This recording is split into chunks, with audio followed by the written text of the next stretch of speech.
పునుగు పిల్లి. ఈ పునుగు పిల్లి ఒక రకమైన జంతువు.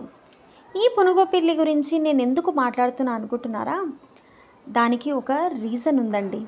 ఏంటి అంటే, తిరుపతి వెంకన్న స్వామికి ప్రతి శుక్రవారం అభిషేకం తర్వాత కాస్తంత పునుగు తైలాన్ని విగ్రహానికి పులుముతారు.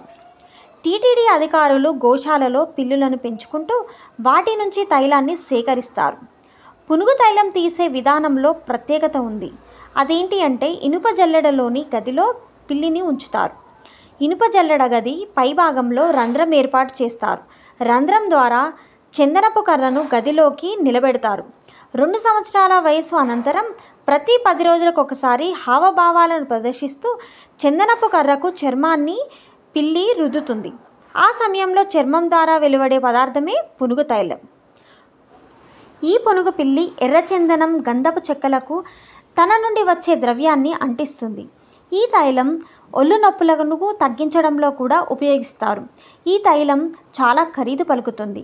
అంతేకాదండోయ్, పునుగు పిల్లి కాఫీ కాయలను తిని గింజలను విసర్జిస్తుంది. ఈ గింజలతో తయారు చేసిన కాఫీకి చాలా డిమాండ్ ఉందట. ఒక కప్పు కాఫీ 5,000 రూపాయల ధర పలుకుతుందట.